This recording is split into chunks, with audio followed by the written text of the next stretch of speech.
bien manger, à bien faire du sport, à bien nourrir son esprit des pensées de Dieu, à se concentrer sur les bonnes choses, à vivre avec plein de bons moments avec ses amis, avec sa famille. Vous êtes prêts? Ça vous dit, ça vous tente ce genre de voyage? Ah, c'est parti alors. Bon bah accrochez vos ceintures, on va décoller. Aujourd'hui, on va voir l'introduction donc au plan Daniel. Euh, Ce qui est intéressant à chaque fois qu'on fait une campagne, notamment sur 40 jours, c'est que on prend un temps pour réfléchir à un sujet, pour se mettre dedans et pour pouvoir voir des choses changer dans notre vie. C'est pas seulement voilà, participer, entendre quelque chose de bien, mais c'est de se dire qu'à la fin de ces 40 jours, on espère, enfin on désire que quelque chose puisse changer dans notre vie. Parce que c'est ça qui fait la différence. Alors cette semaine, on va voir ce que Dieu dit de mon corps. Je ne sais pas si vous avez déjà entendu une prédication dessus. En tout cas, moi, c'est pas, j'ai jamais prêché sur cette thématique-là, mais je trouve que c'est très intéressant ce qu'on va voir aujourd'hui. En tout cas, ça va nous donner un aspect important de ce que Dieu veut nous dire aussi à nous. En fait, si on est honnête, on sait tout ce qu'il faut faire pour être en bonne santé. Hein? Qui ne sait pas ce qu'il ne faut pas faire pour être en bonne santé? Vous entendez des messages régulièrement, des choses qui vous disent ce qu'il vous faut faire pour être en bonne santé. En fait, pour être en bonne santé, il faut manger sainement et moins, il faut bouger, il faut dormir suffisamment, il faut diminuer le stress et il faut prendre plus de repos. Pourtant, on sait que dans notre vie de tous les jours, même quand on est motivé pour le faire, c'est pas facile. Et c'est exactement ça qui est la raison de pourquoi on ne persévère pas et pourquoi on n'arrive pas toujours à aller au bout de nos programmes de remise en forme, toutes sortes de choses, parce qu'à un moment donné, la motivation fait défaut. Je ne sais pas si vous avez des bonnes résolutions pour 2023, là peut-être vous êtes dit là, le 1er janvier, bon maintenant cette année-là, c'est fini les choses qui ne sont pas bonnes, je vais faire que des choses qui sont bonnes pour moi. Mais en vérité, on sait que très vite, on va être rattrapé par la patrouille et que ça va être difficile de continuer. Combien de fois on a pris la décision de retrouver la forme pour tout arrêter un mois plus tard? J'ai des petits sourires, donc je me dis que je ne suis pas tout seul. Je pense que si on n'a pas la bonne motivation, on va pas pouvoir y arriver. On doit avoir une bonne raison. Et vous savez quoi? Lorsque vous l'aurez découverte, Dieu vous montrera comment tenir bon. Alors on va lire un passage dans 1 Corinthiens chapitre 6, versets 12 à 20.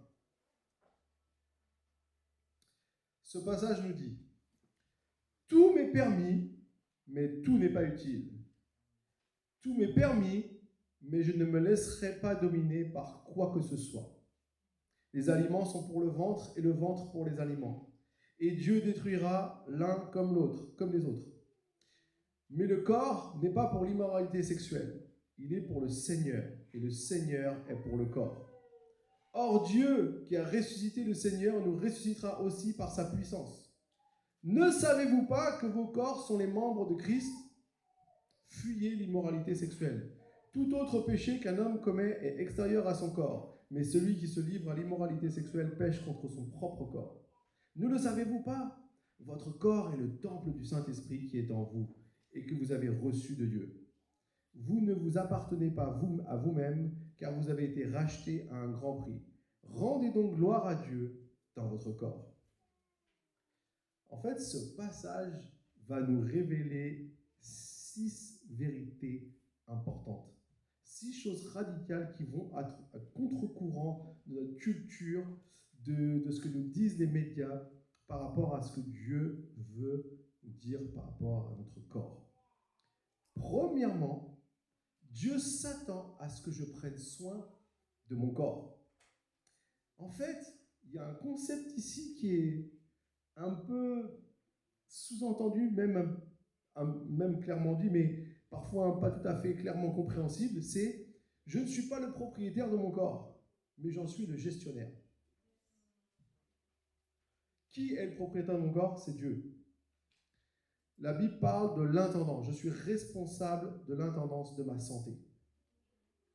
En d'autres termes, je ne peux pas blâmer les autres pour la manière dont j'utilise mon corps. Je peux en vouloir à personne. En fait, mon corps appartient à Dieu et lui, il me le prête. Il y en a, ils me regardent avec des yeux. Qu'est-ce qu'il a, le pasteur, aujourd'hui là? Un jour, je vais devoir rendre des comptes. Dieu me dira, qu'est-ce que tu as fait avec ce que je t'ai donné? La vie ici-bas nous prépare pour une vie éternelle. C'est pas juste vivre ici-bas, il y a quelque chose de plus. C'est comme si Dieu, il a un plan plus grand. Donc, en fait, la vie sur cette terre, c'est un peu comme un test au cours duquel Dieu nous observe pour voir s'il peut nous faire confiance. Donc, qu'est-ce qu'on a fait de notre santé? Qu'est-ce qu'on a fait de notre intelligence? Quelles sont les occasions que Dieu nous a données dans nos capacités, de notre liberté, de notre capacité à donner, de notre capacité à faire des choses? Qu'est-ce que j'ai fait avec le corps qu'il m'a donné? Dieu, il s'attend que je prenne soin de mon corps. C'est la première vérité ici qui est mentionnée. Deuxième chose, la Bible enseigne donc que mon corps appartient à Dieu. On l'a vu un peu en substance. En fait, cette affirmation est un peu choquante, puisque depuis toujours, on nous a enseigné que non, notre corps, il est à nous, c'est mon corps, j'en fais ce que je veux. Et Dieu dit, non, tu te trompes.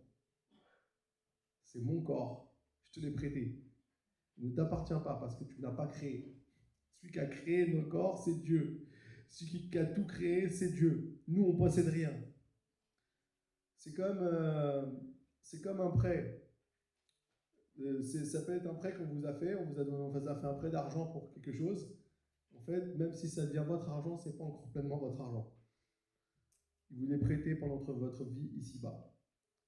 En fait, quand vous venez sur la terre, l'argent appartenait à quelqu'un d'autre avant votre naissance, et quand vous partez, il ne vous suit pas dans la tombe, l'argent continuera à appartenir à quelqu'un d'autre. C'est la réalité. Vous êtes l'heureux bénéficiaire d'à peu près 80, 90, 100 ans. Que Dieu vous donne le plus d'années possible. Mon corps est la propriété de Dieu. La Bible dit que le corps n'est pas pour l'immoralité sexuelle, il est pour le Seigneur. Pourquoi? Parce que c'est le sien. Et le Seigneur est pour le corps. Autrement dit, je ne peux pas partager mon corps avec n'importe qui. Ça, c'est un concept radical. En fait, on commet souvent la même erreur que les philosophes grecs. Les philosophes grecs, Aristote, Socrate et Platon, ils disaient qu'ils croyaient au dualisme. Qu'est-ce que c'est le dualisme? En fait, c'est de croire que l'esprit est séparé du corps. Donc, Socrate disait qu'il est important que l'esprit soit en ordre avec Dieu, mais que l'âme pouvait envoyer promener le corps. Non. Car il pensait qu'elle n'en avait pas besoin. Il méprisait le corps. En fait, il enseignait que le corps était un élément mauvais. Et la partie maîtresse de l'homme, c'était l'âme. La Bible dit que c'est faux, que notre corps est saint parce que Dieu l'a créé. Et que tout ce que Dieu crée, il le crée avec un but. Alors, on ne sépare pas l'esprit et le corps. Les deux comptent. Mais le fait est que notre corps appartient à Dieu, qui s'attend à ce que vous en preniez soin. C'est vrai que c'est pas très agréable à entendre en se disant, oh là là, est-ce que je fais bien? Mais c'est la vérité. Troisième chose qu'on voit ici dans ce texte qu'on a lu, c'est que la Bible enseigne que mon corps ressuscitera après la mort. Ça, c'est quand même quelque chose d'important. Vous savez, Dieu ne gaspille rien. Il ne laisse rien se perdre. Même pas une blessure qui nous arrive, même pas quelque chose qui nous fait du mal. Si on la remet à Dieu, il l'utilise toujours. Il prend les difficultés de notre vie, il les transforme, il les utilise pour notre bien. Il ne gaspille rien. Dieu, il recycle même notre corps. Aujourd'hui, vous vivez en 1.0. Quand vous serez ressuscité, vous serez en 2.0. Votre corps sera renouvelé. La Bible parle d'un corps incorruptible. Il y aura quelque chose d'extraordinaire qui sera là. Alors, vous savez, parfois, quand on pense comment ça va être dans le ciel, alors là, comme il y a plein de gens qui ont fait plein de dessins ou de choses, des fois on s'imagine être un ange avec des ailes, tout est tout blanc. Mais en vérité, ça, ce serait l'enfer. Trop de monotonie, c'est pas bon. Il faudrait quelque chose qui soit plus créatif. Et en fait, ce qu'on voit, c'est que Dieu, il a créé les couleurs, Dieu a créé les papiers gustatifs, Dieu a créé les paysages, les bruits, la musique, il a tout créé tout ça. Donc il y aura des choses super bonnes lorsqu'on sera au ciel. Ce sera quelque chose de bien. Ce sera pas la petite musique, vous savez, son nuage blanc là.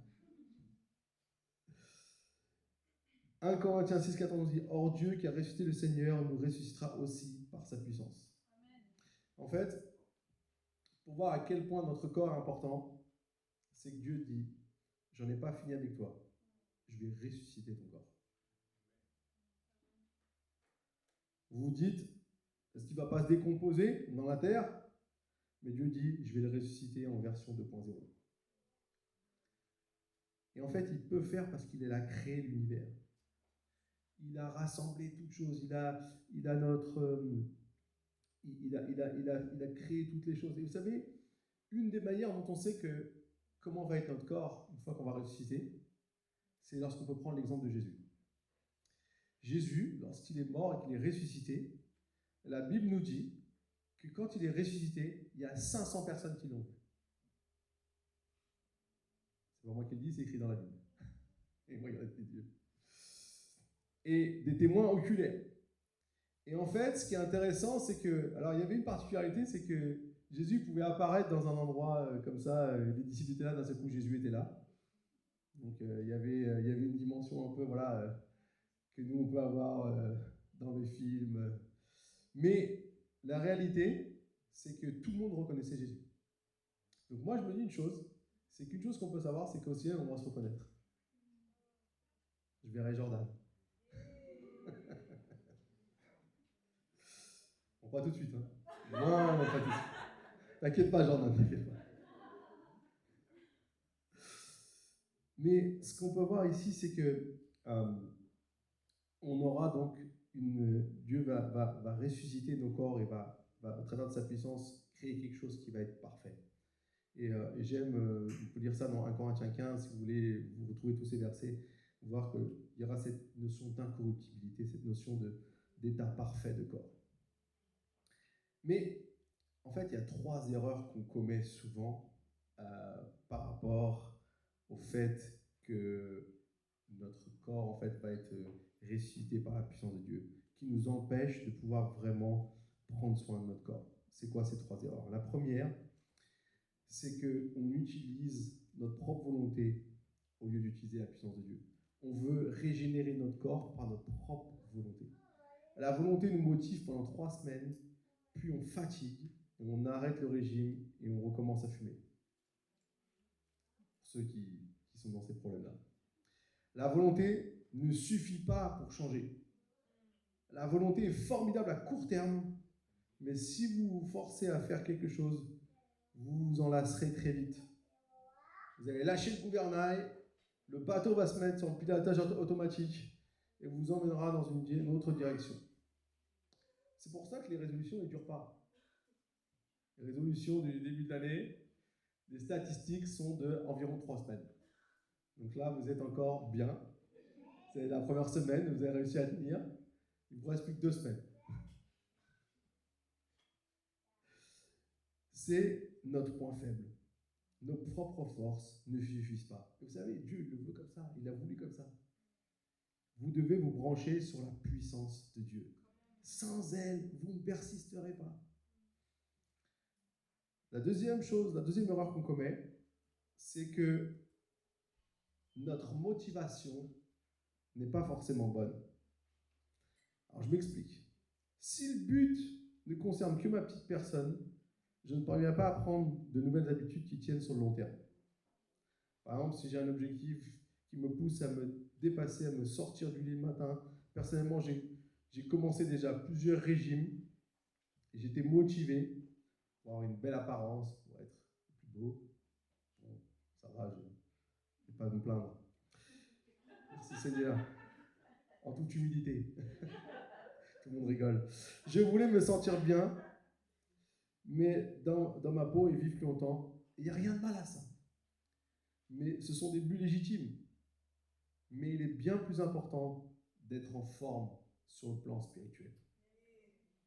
Parce qu'en fait, c'est ça la bonne motivation. Et en fait, on réalise que prendre soin de son corps n'est pas seulement une question de je veux être le plus beau, je veux être la plus belle, je veux me montrer. C'est plutôt qu'il y a une dimension spirituelle que Dieu a voulu au travers de ça. Parce qu'en fait, à chaque fois qu'on faisait des régimes et qu'on veut être plus beau, une fois qu'on a atteint notre objectif, on lâche tout. Et c'est reparti pour un tour. Et donc, du coup, qu'est-ce qui se passe en fait? Notre motivation, elle est basée sur nous. Elle n'est pas basée sur ce que nous, on aurait faire. Et donc, on fait ce qu'on appelle le yo-yo-yo. Ça monte, ça descend, ça monte, ça descend. Et on connaît tous ce schéma. La troisième erreur qu'on commet, c'est qu'on essaie de changer tout seul. On ne veut pas dépendre des autres. Mais le problème, c'est que c'est impossible. On a été créés pour une vie ensemble. Dieu nous a été créés pour vivre les uns avec les autres. On a besoin d'un groupe de soutien. On a besoin d'un partenaire. On a besoin d'un vis-à-vis, d'un entraîneur. Il est important d'avoir quelqu'un à qui on peut rendre des comptes. Vous vous dites, un de ces jours, je vais changer. Et ce jour ne vient jamais. C'est ça le problème. On a besoin d'aide. On a besoin de progresser en unissant nos forces. Quand j'essaie de changer tout seul, j'obtiens aucun résultat. J'obtiens aucun résultat parce que je suis tout seul et je suis dans mon truc et très vite, je vais me décourager, très vite, je vais perdre le fil. Alors, dans notre église, on insiste pour que tout le monde puisse faire partie d'un Connect Group. Et vraiment, j'ai envie de vous encourager, si vous n'avez pas encore de Connect Group, trouvez-vous un Connect Group ici. Il y a forcément des gens sympas qui vous attendent quelque part. Et Dieu veut vraiment qu'on puisse être ensemble et œuvrer ensemble. Dieu dit, j'ai créé ton corps, je m'attends à ce que tu en prennes soin, et un jour je vais le ressusciter en version 2.0. C'est pour ça qu'on a besoin de la puissance de Dieu. On a besoin de la puissance de Dieu pour pouvoir réussir à prendre soin de notre corps. La quatrième raison, je reviens maintenant sur les six raisons qu'on a trouvées dans notre passage dans 1 Corinthiens 6. La quatrième raison, c'est que la Bible enseigne que mon corps est uni à celui de Christ. Il dit, ne savez-vous pas que vos corps sont les membres de Christ? Fuyez l'immoralité sexuelle. Tout autre péché qu'un homme commet est à l'extérieur de son corps, mais celui qui se livre à l'immoralité sexuelle pêche contre son propre corps. En fait, ce péché entre dans une catégorie spéciale parce que vous avez péché en fait contre vous-même et pas seulement contre Dieu. Notre corps, il est uni à celui de Christ. Et ça, c'est important de savoir. Cinquièmement, le Saint-Esprit habite en moi. En fait, lorsque Dieu il a envoyé son Saint-Esprit pour vivre dans mon corps, c'est ce qu'il nous dit le verset 19, « Ne le savez-vous pas, votre corps est le temple du Saint-Esprit qui est en vous et que vous avez reçu de Dieu. » En fait, ça signifie que Dieu, il fait sa demeure en nous. Il envoie son esprit dans notre esprit. Et donc, on est le temple de Dieu. Si on étudie la Bible, on voit que Dieu a toujours habité quelque part. Il habitait au milieu de son peuple. Au début, c'était une petite tente. Il avait demandé à Moïse juste une petite tente. Ensuite, après, David avait construit un temple pour lui. Il y avait toujours un endroit. Et aujourd'hui, la demeure de Dieu, c'est là où il voulait être depuis le départ. C'est en nous. C'est dans nos corps. C'est incroyable. Et imaginez-vous un instant. Vous marchez dans la rue et vous voyez des jeunes qui sont en train de saccager un lieu de culte. Mais ils font des graffitis sur les murs, ils tentent de casser des choses. Notre première réaction, c'est on appelle la police. C'est pas possible de saccager une si belle église qui date du 3e siècle, je ne sais pas, tout ce qu'on veut. On serait en panique. Pourtant, quand on fait n'importe quoi avec notre corps, c'est comme si on laissait faire les choses. C'est comme s'il n'y a pas besoin d'appeler la police. Et en fait, c'est la réalité. Lorsqu'on ne respecte pas son sommeil, lorsqu'on néglige sa santé, on est le temple de Dieu. Nous, là, nous, moi.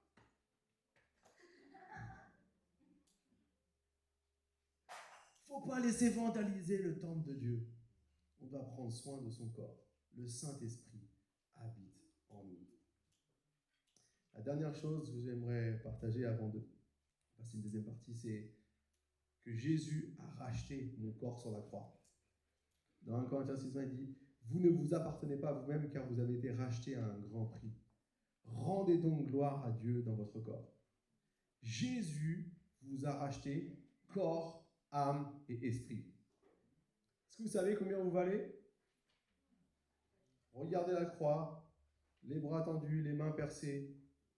Et Jésus, qu'est-ce qu'il a dit? Il a dit, c'est comme ça que je t'aime. Peu importe que tu sois bouddhiste, baptiste, juif, mormon, musulman, athée ou autre, Dieu aime tous les hommes.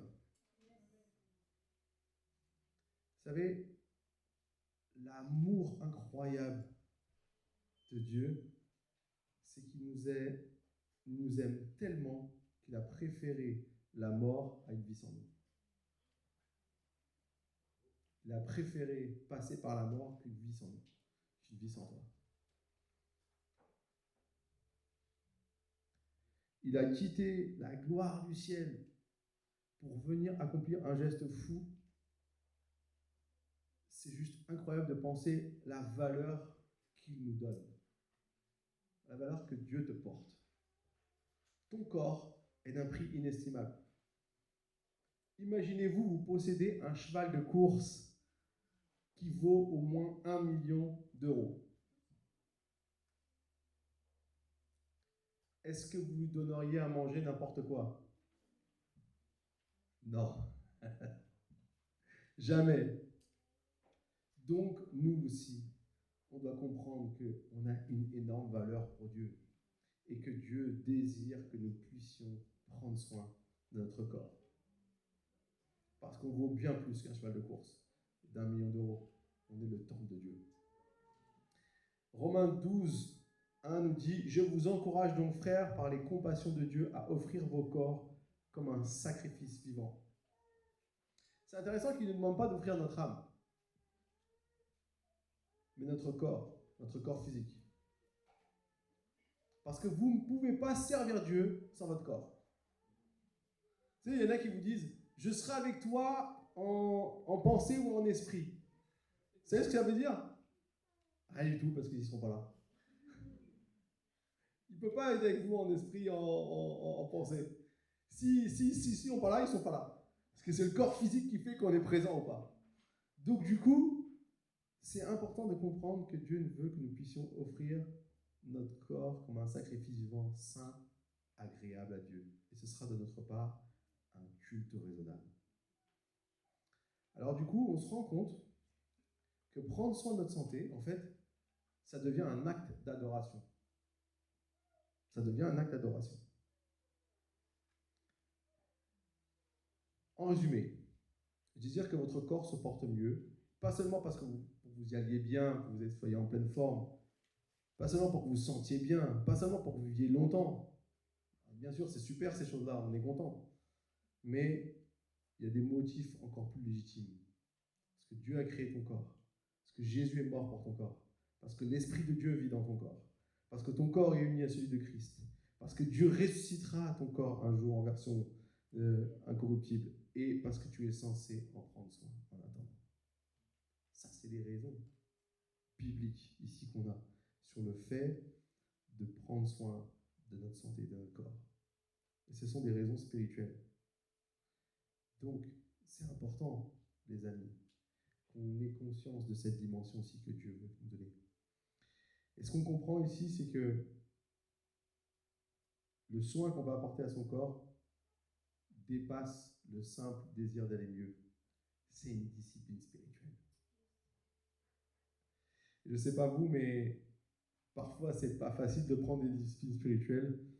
Mais lorsqu'on le fait avec le Seigneur, c'est possible. Et non seulement c'est possible, en plus, ça porte du fruit. Ça a un impact très positif dans notre vie. Alors, pour toute chose que vous avez, on vous a sûrement déjà dit, en cas de doute, consulte le manuel d'utilisation. Nous, la bonne nouvelle, c'est qu'on a la Bible. C'est notre manuel d'utilisation. C'est le manuel du propriétaire. Personne ne connaît mieux notre corps que Dieu. Si nous suivons ces directives, on va améliorer notre santé spirituelle et physique.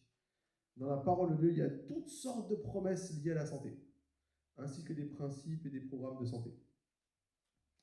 Le psaume 119, verset 73 nous dit « Tes mains m'ont créé, elles m'ont fortifié, donne-moi l'intelligence pour que j'apprenne tes commandements. »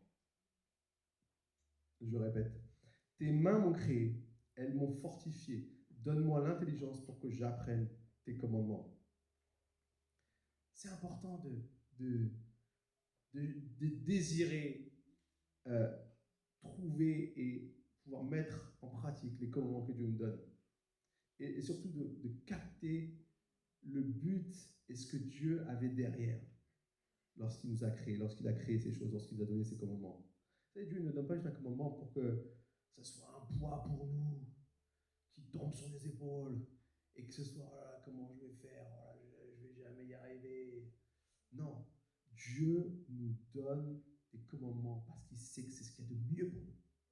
Et il veut que tu vives de la meilleure manière que tu puisses vivre.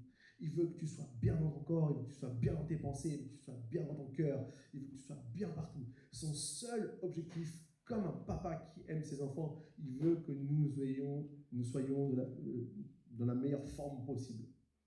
Et c'est pour ça qu'il nous donne des bonnes habitudes. Il veut que nous puissions prendre des bonnes habitudes. De nombreuses personnes prient régulièrement pour un miracle.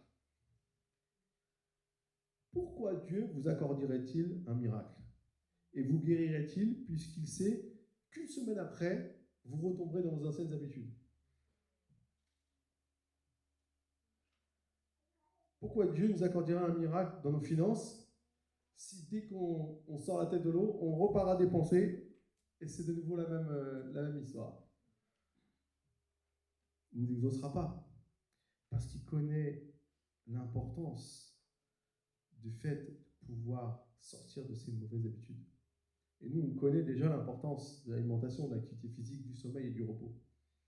Alors, j'aimerais qu'on puisse attirer notre attention sur des facteurs qu'on ne trouve pas forcément dans un livre de nutrition, mais qui vont nous aider aussi à pouvoir vivre en bonne santé, bibliquement parlant. Pour ça, on va prendre un deuxième passage aujourd'hui qu'on va étudier, qui est dans Proverbes, chapitre 3, versets 1 à 10. Proverbes, chapitre 3, verset 1. Mon fils, n'oublie pas mon enseignement et que ton cœur garde mes commandements, car ils prolongeront la durée de tes jours, les années de ta vie, et ils augmenteront ta paix. Que la bonté et la vérité ne t'abandonnent pas. Attache-les à ton cou, écris-les sur la table de ton cœur, et tu trouveras ainsi grâce et bon sens aux yeux de Dieu et des hommes. Confie-toi en l'Éternel de tout ton cœur, et ne t'appuie pas sur ton intelligence. Reconnais-le dans toutes tes voies, et il rendra tes sentiers droits. Ne te prends pas pour un sage. Crains l'Éternel et détourne-toi du mal. Cela apportera la guérison à ton corps et un rafraîchissement à tes os. Honore l'Éternel avec tes biens et avec les premiers de tous tes produits. Alors tes greniers seront abondamment remplis et tes cuves déborderont de vin nouveau. Amen. En fait, ici, il y a 4 choses qu'on voit. Premièrement, il fait référence au calme, à la confiance en Dieu. Deuxièmement, on voit une partie sur l'intégrité, les sentiers droits. Ensuite, il nous parle de l'humilité, de ne pas se prendre pour un sage, de rester humble. Et enfin, la générosité, donner la première partie de nos biens. En fait, si on vit de cette manière, on va mieux, on va se porter mieux. Il y a un lien direct entre notre santé spirituelle et notre santé physique. Donc, on va voir maintenant ces 4 choses qui vont nous aider à pouvoir améliorer notre santé. Premièrement, la confiance en Dieu est bonne pour la santé. Vous savez pourquoi? Parce que nous ne devrions pas nous inquiéter. En fait, on a le choix entre adorer ou s'inquiéter, prier ou paniquer. Si on prie, On ne doit pas paniquer. Si on adore, on a beaucoup moins de raisons de se faire des soucis. Quand vous êtes en train de louer Dieu, quand vous êtes dans une situation difficile, je vous dis juste une chose. Coupez toutes les pensées là, mettez le cerveau sur off, prenez-vous un temps de louange avec Dieu. C'est la meilleure chose que vous pouvez faire. Ruminer le problème dans tous les sens, le prendre en long, en large, en travers, ça va vous torturer l'esprit. Prenez un temps de louange avec Dieu, ça va apaiser votre âme, ça va apaiser votre cœur. Vous allez être transformé.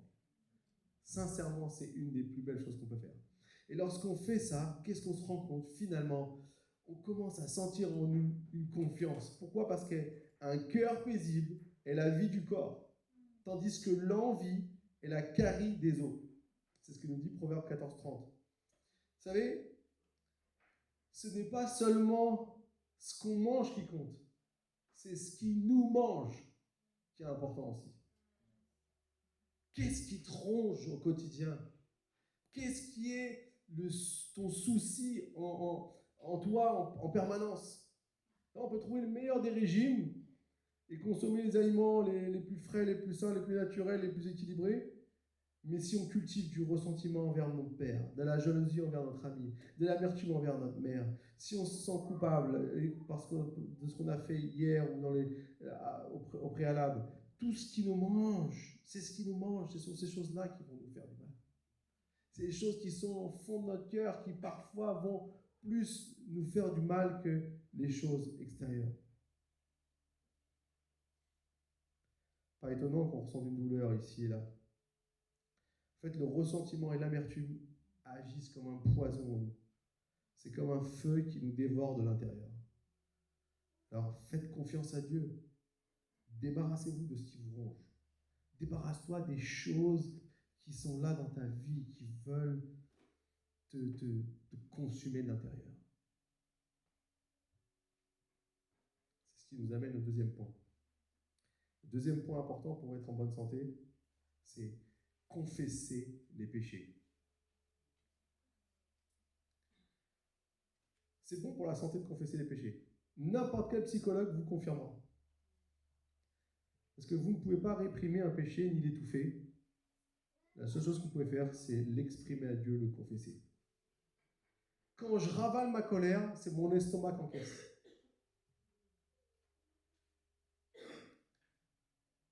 Si je n'apporte pas cette colère à Dieu, elle va se répandre dans mon corps. C'est ce que David dit dans le psaume 32, versets 3 à 5. Tant que je me taisais, mon corps dépérissait. Vous savez, il est impossible de se sentir heureux et coupable en même temps. C'est pas possible. Soit tu es heureux, tu es bien, soit tu es mal. Et tu ne peux pas avoir les deux en même temps.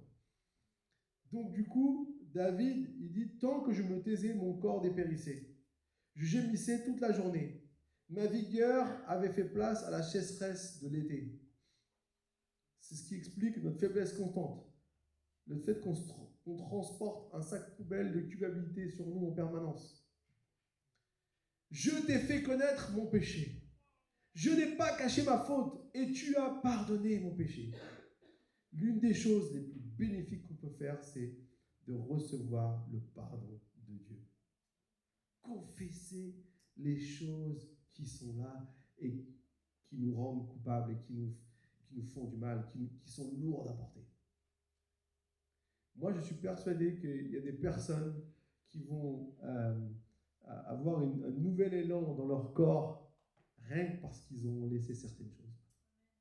Ils ont déposé, on met plein de choses dans un sac poubelle qu'on porte sur nous et on va le déposer, on va le lâcher. On va dire, ok, c'est fini, j'ai pas envie de vivre ça à l'intérieur de moi comme quelque chose qui me prend dans ma santé en permanence et d'être là avec ces choses qui me font du mal, qui me pèsent. Je veux les laisser. Et vous savez, ce qui est bien avec Dieu, c'est qu'on peut les confesser. On peut les faire sortir. Ne continuez pas à vivre avec l'amertume, avec la peur, avec l'inquiétude, avec la culpabilité, avec le légalisme, avec la jalousie, avec l'envie, etc., etc., etc.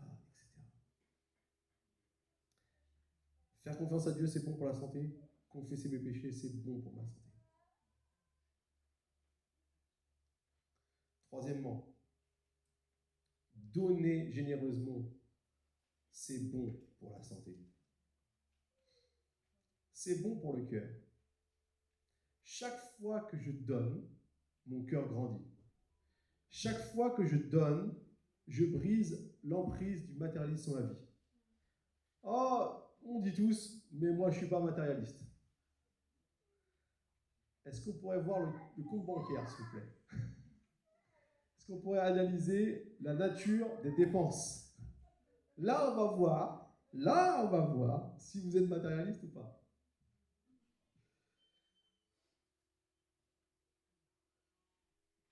Comment on dépense son argent? Ça, c'est une bonne question. Je vais vous dire quelque chose. Si vous voulez vraiment tirer profit de cette campagne 40 jours pour une vie plus saine, mettez aussi vos finances dans le package. En tout cas, moi, mon Dieu m'a dit de le faire. À moi. Je parle pour moi. Hein.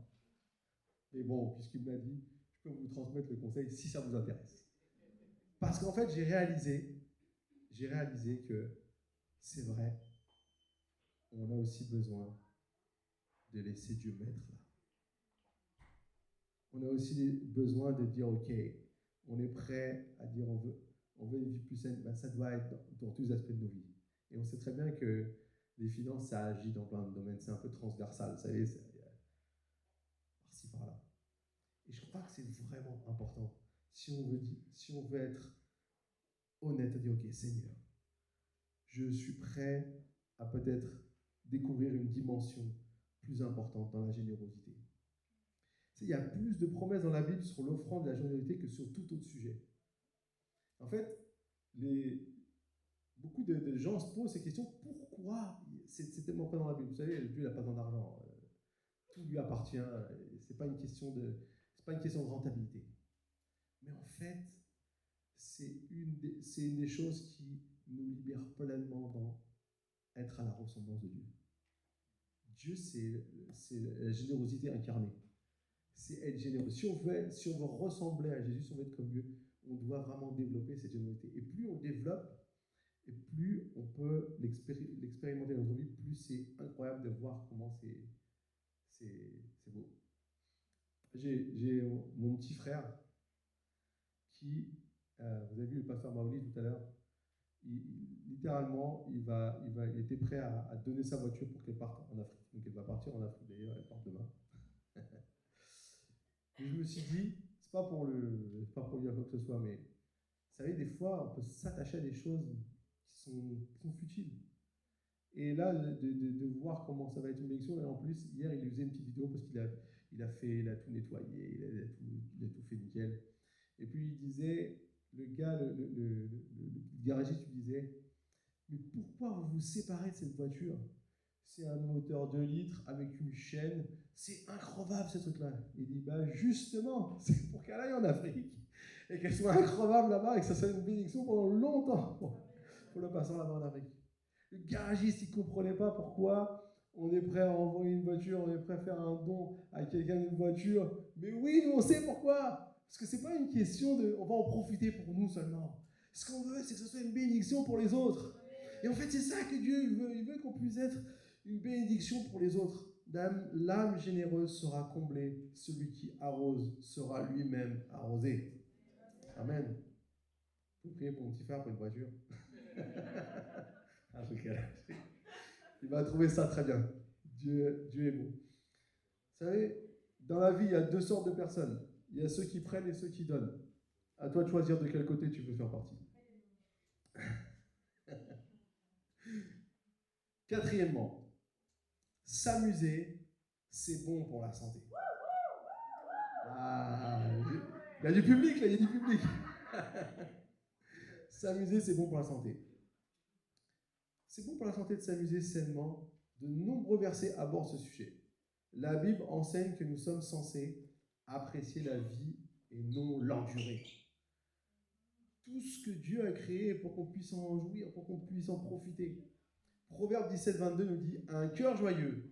Un cœur joyeux, c'est quoi? C'est une attitude positive, c'est un rire joyeux, c'est chaleureux, c'est un cœur content, plein d'humour. Est un bon remède, mais un esprit abattu dessèche les eaux. Si vous êtes heureux, si vous vous amusez, c'est un bon remède.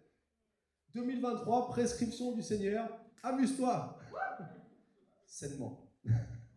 Alors je fais juste le petit adverbe. Celui qui rit vit longtemps. Il paraît que si vous apprenez rien de vous-même, vous ne serez jamais à court de sujet. Hein? Si vous aimez l'autodérision, vous ne serez jamais à court de sujet. Accordez-vous des plaisirs dans la vie, amusez-vous. Vous savez, on dit que quand tous les membres d'une famille prient ensemble, la famille reste unie. C'est vrai. Mais quand la famille joue ensemble, elle reste aussi unie. C'est ça qui est bien. Trouvez des occasions de vous amuser et de rire. Parents, amusez-vous avec vos enfants. C'est une des meilleures choses qu'on peut faire.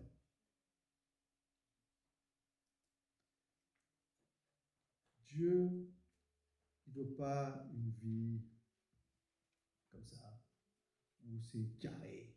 Tu ne fais pas un pet de travers, sinon tu vas voir. Parfois, on a un peu cette vision. Dieu, il a un Dieu qui aime communiquer la vie. Dieu a un Dieu qui aime prendre. Moi, je suis sûr que Jésus serait là, il aurait été avec nous. Il aurait des temps où on aurait bien rigolé. Parce que c'est la vie, c'est ce que Dieu veut. On n'est pas dans un schéma fermé, seulement sérieux. S'amuser, c'est sérieux. Donc, il faut qu'on le fasse. Il faut qu'on prenne aussi le temps de pouvoir être ensemble et se réjouir. C'est pour ça que dans cette campagne, il y a aussi cette dimension de nos relations, les amis, la famille. Et c'est important qu'on puisse peut-être prendre plus de temps à être les uns avec les autres et moins séparés tout en étant à côté. Amen. Alors, je vais conclure. Dans le livre de Daniel, on apprend que l'empire perse dominait donc à l'époque. Il y avait un roi, le roi Nebuchadnezzar, de Babylone, qui s'était emparé de Jérusalem. Il avait déporté le roi Joachim de l'époque. Il avait emmené donc les Israélites en captivité. Et pendant leur captivité, Nebuchadnezzar a donné l'ordre de faire venir de jeunes Israélites pour leur enseigner la littérature et la langue du pays. Le roi voulait les former à son service. Parmi eux se trouvaient donc Daniel et ses 3 amis. Ces jeunes garçons devaient suivre un programme, entre autres manger à la table du roi, et ils avaient la chance de savourer les mets délicieux et profiter d'une riche nourriture. Mais ce qu'on lit dans Daniel chapitre 1, verset 5, c'est ceci. Le roi leur réservait pour chaque jour une portion des plats servis à sa table et du vin de ses banquets. Il voulait les former pendant 3 ans, à la suite desquels ils entreraient à son service. Il y avait parmi eux des Judéens, Daniel, Anania, Michaël et Azaria. Daniel prit la ferme décision de ne pas se souiller en consommant des plats servis à la table du roi et du vin de ses banquets. Il demanda alors au chef des eunuques de ne pas l'obliger à se souiller. Il préférait une nourriture plus saine. Dieu gagna à Daniel la bienveillance et la compassion du chef des eunuques. Ce dernier dit à Daniel, « Je redoute mon seigneur le roi. C'est lui qui a fixé ce que vous devez manger et boire. Pourquoi devrait-il vous voir arborer une moins bonne mine que les jeunes gens de votre âge? À cause de vous, je risquerai ma tête auprès du roi. » Alors Daniel dit à l'intendant, « Fais donc un essai avec tes serviteurs pendant 10 jours. Qu'on nous donne des légumes à manger et de l'eau à boire. On examinera ensuite devant toi notre apparence et celle des jeunes gens qui mangent les plats servis à la table du roi. Puis agis avec nous, tes serviteurs, en fonction de ce que tu auras constaté. » Il leur accorda ce qu'ils demandaient et fit un essai avec eux pendant 10 jours. Au bout de 10 jours, ils avaient meilleure apparence et avaient pris plus de poids que tous les jeunes gens qui mangeaient les plats servis à la table du roi. L'intendant retirait donc les plats et le vin qui leur étaient destinés et il leur donnait des légumes à la place. Alors ici, c'est le contre-menu de ce qu'on va vivre pendant 40 jours, puisque normalement, quand on mange des légumes et qu'on boit de l'eau, on maigrit. Mais là, ils ont pris du poids. C'est juste pour vous montrer une chose. C'est pas une question seulement d'habitude ou de pratique qu'on va mettre en place. C'est aussi une question de ce qu'on veut faire. En fait, ici, Daniel a pris la résolution de prendre soin de lui-même, de ne pas se souiller avec les choses spirituelles mauvaises qui venaient du roi. Parce qu'en fait, c'est ça qui était plus important pour Daniel. Ce n'était pas seulement ce qu'il mangeait, c'est parce que c'était des viandes sacrifiées à des idoles, c'était toutes sortes de choses qui avaient été faites. Et lui, il voyait la notion spirituelle qui est derrière. Et en fait, pourquoi on a appelé cette série le plan Daniel? C'est parce qu'on veut comprendre que ce qu'on veut faire là, c'est pas seulement parce qu'on veut être en bonne santé, parce qu'on veut être quelqu'un de bien, mais c'est parce qu'on croit qu'il y a une dimension spirituelle que Dieu a pour nous ici. Dieu veut faire de toi une personne qui est bien dans tous les aspects de sa vie. Pas seulement dans l'alimentation, pas seulement dans la forme physique, pas seulement dans tes pensées, pas seulement avec tes amis, pas seulement dans ta relation avec Dieu, dans tout ce que tu es. Parce qu'il veut que tu puisses être la meilleure version de toi-même que tu peux être. Et donc, moi, ce que je vous demande aujourd'hui, est-ce que vous êtes prêts comme Daniel à prendre une résolution? On est début d'année. Mais pas basé sur nos forces, pas basé sur ce que nous, on est capable de faire. Avec l'aide du Tout-Puissant, dire, ok Seigneur, est-ce qu'on est prêt, Seigneur, à s'engager parce qu'on veut te servir du mieux qu'on peut? On veut faire du mieux qu'on peut. On veut pouvoir te représenter de la meilleure manière avec nos vies, avec notre corps, avec notre esprit, avec notre âme, avec tout ce qu'on est. Et si c'est ça ton désir ce matin, si tu as vraiment ce cœur à vraiment t'engager pour Dieu, alors je t'invite à te lever à ta place. Lève-toi à ta place si tu veux t'engager devant Dieu. C'est vraiment, on ne fait pas à la légère ce matin. C'est pas seulement avoir une meilleure santé, voilà, dans la mode du moment, voilà, c'est dire Seigneur, je sais que tu as plein de bonnes choses pour ma vie et je veux te faire confiance et je veux m'appuyer sur ta puissance parce que je sais que moi-même, avec ma propre volonté, je ne vais pas arriver loin. Mes régimes, je n'ai jamais réussi à les tenir. Par contre, Seigneur, je sais qu'avec toi, je suis capable de faire des choses. Avec toi, je suis capable de faire des choses qui dépassent la capacité humaine. Et le Seigneur a vraiment envie de pouvoir déverser toute son approbation sur nous ce matin. Toute son approbation sur toi. Et chaque jour, quand on va lire ces paroles, quand on va regarder ces choses, quand on va essayer de mettre en pratique les choses qui sont bonnes, on se rappelle que ce n'est pas seulement nous, mais que c'est la puissance de Dieu qui est là. Le Saint-Esprit est là, il est dans ton corps, il habite en toi, et il va t'aider à pouvoir que tu puisses devenir cette personne que Dieu veut que tu sois. Certains d'entre vous, je sens dans l'esprit là, Saint-Esprit me parler, certains d'entre vous, vous allez découvrir des dimensions spirituelles nouvelles ces 40 jours. C'est comme si le Seigneur veut vous faire vivre des choses nouvelles. Peut-être tu vas avoir des pensées par rapport à des gens, des choses que tu as à cœur de faire, que tu n'avais pas avant. Tu vas te dire, tiens, comment ça se fait que j'ai envie de faire ça maintenant? Pourquoi je pense à telle personne? Pourquoi je pense à telle chose? Le Saint-Esprit va développer ces choses-là. Parce qu'à chaque fois qu'on lui laisse la place d'agir, il prend sa place et il agit. Certains d'entre vous, peut-être, vous avez même peut-être des blocages, que ce soit dans un domaine, que ce soit dans les pensées, que ce soit dans la nourriture, que ce soit dans la relation à son corps, quoi que ce soit, tous ces blocages-là, toutes ces fausses idées, ces fausses pensées, les choses que l'ennemi a essayé de mettre sur ta vie, les choses que l'ennemi a essayé de te tenir captif, au nom de Jésus, le Saint-Esprit va venir te libérer.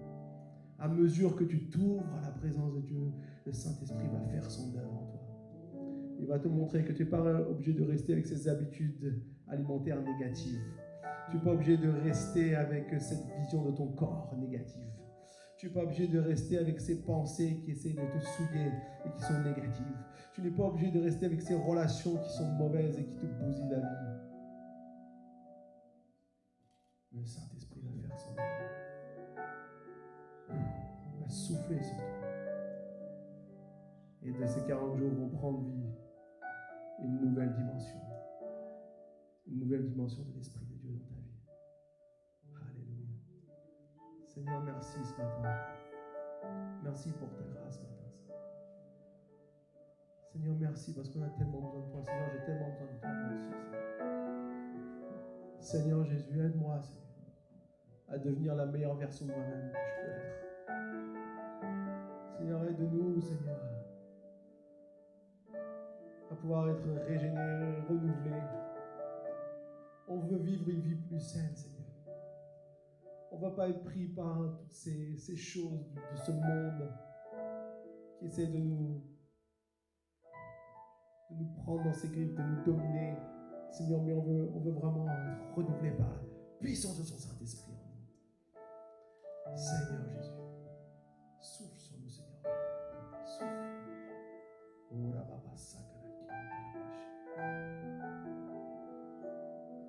Merci, Seigneur Jésus. Alléluia. On va chanter un chant. Et pendant ce chant, je vous invite juste à lever les mains vers le ciel. Et engagez-vous avec le Seigneur. Recevez maintenant sa force, sa puissance. Vous êtes engagé, vous dites, oh là là, est-ce que je vais réussir? Mais c'est le moment de recevoir ce qui vient de lui. C'est le moment de recevoir ce que lui veut vous donner.